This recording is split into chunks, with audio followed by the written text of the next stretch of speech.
আমার বিয়ে, এই বছর আমার প্রথম নাটক। ফরচুনেটলি বিয়ের পরপরই আসলে সব ভালো ভালো জিনিস আমার সাথে হয়েছে, তো ওই জায়গা থেকে আমি নিজেকে সৌভাগ্যবান মনে করি। আসসালামু আলাইকুম, এনটিভি দর্শকদের স্বাগত জানাচ্ছি আমি স্পেশাল করেসপন্ডেন্ট জাহিদুর রহমান। দর্শক, আজকে আপনাদের নতুন এক খবর দেওয়ার জন্য নতুন এক অতিথিকে সামনে এনেছি। তার নাম শাম্মী ইসলাম নীলা, এবং অচিরেই তাকে আপনারা দেখতে পাবেন ছোট পর্দায়। তিনি মডেলিং করেন। শাম্মী, এনটিভির পক্ষ থেকে স্বাগত জানাই আপনাকে এবং অভিনন্দন ছোট পর্দায়। আপনার প্রথম নাটক আসছে ফার্স্ট লাভ, এবং সেটায় আপনি অভিনয় করার সুযোগ পেয়েছেন হালের অন্যতম জনপ্রিয় অভিনেতা তৌসিফ মাহবুবের সঙ্গে। কেমন ছিল সেই অভিজ্ঞতা? খুবই ভালো ছিল। আর যেহেতু আমার প্রথম কাজ, তো আমি একটু সবসময় কাজ নিয়ে একটু খুঁতখুঁতা, যে সব কাজ করব না, বুঝে শুনে কাজ করব। এই জিনিসগুলো না আমি আসলে খুব প্রথম থেকেই চেষ্টা করেছি। তো এত বেশি খুঁতখুঁতা হতে গিয়ে দেখা গিয়েছে যে অনেক কাজ হাতে নেইনি, বা চিন্তায় ছিলাম যে আচ্ছা আমি এই মানুষের সাথে কাজ করব কি করব না। কিন্তু যখন তৌসিফ ভাইয়ার এন্ড থেকে কাজের অফারটা আসে, অ্যান্ড তার সাথে অলরেডি আমার একটা ছোট 10 সেকেন্ডের মতো স্ক্রিনিং টাইম ছিল আগেও, আমাদের প্রথম আরেকটা নাটক দিয়ে, যেটা গত বছর, এই বছরই মেরিল প্রথম আলো পুরস্কারও পেয়েছে। তো ওই নাটক থেকে মানুষ আসলে অনেক দেখতে চাচ্ছিল যে আচ্ছা ঠিক আছে, নীলার সাথে আমরা ফুল টাইম দেখতে চাই, ফুল স্ক্রিনে পুরো নাটক জুড়ে হচ্ছে কি নীলাকে আর তৌসিফ মাহবুব ভাইয়াকে একসাথে দেখতে চাই। তো সেই জায়গা থেকে আমিও চিন্তা করলাম যে না, নাটক করলে বা অভিনেত্রী হিসেবে, নায়িকা হিসেবে যদি নিজেকে দেখতে চাই, এমন কারোর সাথে কাজ করা উচিত যার সাথে আমি আগেও কাজ করেছি, and তার জন্যই তৌসিফ ভাইয়ের সাথে কাজটা করা। নীলা, আমাদের দেশে একরকম অনেকেই এই বিষয়টা মনে করে যে নায়িকাদের নাকি অবিবাহিত হতে হবে। মানে মানে দর্শকরা বোধহয় চায় এরকম, কিংবা প্রযোজকরাও চায় যে নায়িকা অবিবাহিত হবে। আপনি তো বিয়ে করেছেন, বিবাহিত একজন নারী। তো বিয়ে করার এতদিন পরে নাটক এলেন কেন? তার আগে থেকে তো মডেলিং করেন। আসলে বিয়ে করার পরে নাটকে আসা ব্যাপারটা সেরকম না। আমি যখন সিঙ্গেল ছিলাম ওই টাইমেও কাজের অফার এসেছে, বাট হাতে নেওয়া হয়নি। যখন বিয়ে করেছি মানে ফরচুনেটলি বিয়ের পরপরই আসলে সব ভালো ভালো জিনিস আমার সাথে হয়েছে, তো ওই জায়গা থেকে আমি নিজেকে সৌভাগ্যবান মনে করি। অ্যান্ড আমার কাছে মনে হয় যে হয়তো সৃষ্টিকর্তা চেয়েছে যে ভালো ভালো জিনিস আসুক, তো ওইভাবে বিয়েটা আমার জীবনে এসেছেন। ওইভাবে একই বছরে, এই বছর আমার বিয়ে, এই বছর আমার প্রথম নাটক। তো সবকিছু মিলে আমার কাছে মনে হচ্ছে যে না, অভিনেত্রীরা মানে বিয়ের জন্য যে অভিনেত্রী হওয়া বন্ধ হয়ে থাকতে হবে সেরকম ব্যাপারটা না। আর ইন্ডাস্ট্রিতে তো এখন মোটামুটি মেহজাবিন আপু থেকে শুরু করে সবাই ম্যারিড, তো যখন বলতে হয় যে বড়দের থেকে শিখো, তো বড়দের থেকে শিখছি যে কিভাবে জিনিসটা ব্যালেন্স আউট করতে হয়। ফার্স্ট লাভ আপনার জীবনের প্রথম গল্প কেমন ছিল? প্রেমের গল্প। জীবনের প্রথম প্রেমের গল্প আসলে আমি বলবো যে প্রথম প্রেমের গল্প আসলে সবাইকে মনে হয় একটু বেদনা দেয়, যদি না হয় তো বেদনাদায়ক ছিল। কিন্তু চেষ্টা করেছি যে নাটকে মানুষের জন্য এই বেদনাটাকে যত সুন্দরভাবে ফুটিয়ে তোলা যায়। আর প্রথম ভালোবাসার কথা যদি বলি, আমার কাছে মনে হয় যে প্রথম ভালোবাসা আসলে যাদের থাকে না তাদের জন্য আসলে শেষ ভালোবাসাই সব। তো জীবনের শেষ ভালোবাসা তো পেয়ে গিয়েছি, তো আলহামদুলিল্লাহ রিয়েল লাইফে তাকে নিয়ে থাকতে চাই। আর স্ক্রিনে তো আপনারা দেখতেই পারবেন, যদি আমি আরো ভালো ভালো স্ক্রিপ্ট পাই, ভালো ভালো মানুষ, তৌসিফ ভাই তো অ্যামেজিং একটা মানুষ, এরকম মানুষ যদি আসে কাজের অফার নিয়ে, সেক্ষেত্রে আমি চেষ্টা করব যে আরো নতুন নতুন কাজ উপহার দেওয়ার দর্শকদের।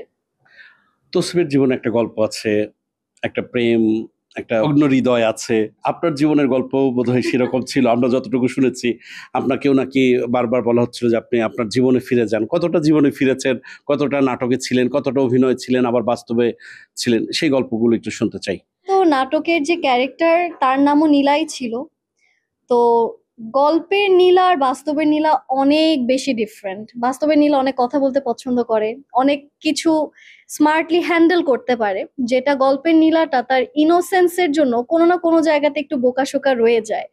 তো আমি বলবো যে মানুষরা যদি কখনো কোনো কিছু ভালো লাগা থেকে শিখতে চায়, বা আচ্ছা ঠিক আছে নীলার এই জিনিসটা ভালো, তো আমি বলবো গল্পের নীলা থেকে ওই এত ইনোসেন্ট না হয়ে একটু স্মার্ট অ্যান্ড ইনোসেন্ট যদি হয়, সেক্ষেত্রে এই নীলা থেকে শেখা উচিত। কারণ দিন শেষে আমি ক্যারেক্টার গুলো করছি। তো আপনাদের যদি ভালো লাগে তাহলে এই নীলাকে দেখবেন বা এই নীলা থেকে শিখবেন, আর ওই নীলা থেকে একটু দূরে থাকবেন, কারণ ওই নীলাটা একটু বেশি ইনোসেন্ট। মডেলিং এ কিভাবে এসেছিলেন? মডেলিংটা আসলে আমার কখনোই আমি চিন্তা করিনি যে আমি মডেলিংই করব, বা কখনো আমি মানে সবসময় চিন্তা করতাম যে হ্যাঁ, কোনো একটা সময় আমার দেশের হয়ে যদি আন্তর্জাতিক পর্যায়ে কিছু একটা করতে পারতাম খুব ভালো হতো। অ্যান্ড আলহামদুলিল্লাহ আই গট দ্যাট অপরচুনিটি। এত মানুষের মাঝখানে আমি বাংলাদেশকে রিপ্রেজেন্ট করে এসেছি। 2024-এ আমি গিয়েছি 23-এর টাইটেল হোল্ডার হয়ে, মিস ওয়ার্ল্ড বাংলাদেশ হয়ে। তো আমি বলবো যে এই যে এক্সপিরিয়েন্স গুলো সময়ের সাথে সাথে আসছে, তো মিস ওয়ার্ল্ড এর পর অনেক একটা লম্বা গ্যাপ ছিল, মানুষ জানতে চাচ্ছিল যে আচ্ছা কাজ কবে করব। তো এখন ফাইনালি কাজও আসছে। তো আমার মনে হয় যে আস্তে আস্তে আমার অডিয়েন্সরা আমাকে ছোট থেকে বড় হতে দেখছে, ক্যারেক্টার ডেভেলপমেন্ট গুলো দেখছে। নাটকেও সে সে একই জিনিস, আমার ক্যারেক্টার ডেভেলপমেন্ট দেখবে, প্রথমে একরকম দেখবে, আস্তে আস্তে দেখবে ক্যারেক্টারটা কিভাবে ভাঙছে বা ক্যারেক্টারটা কিভাবে গড়ে উঠছে।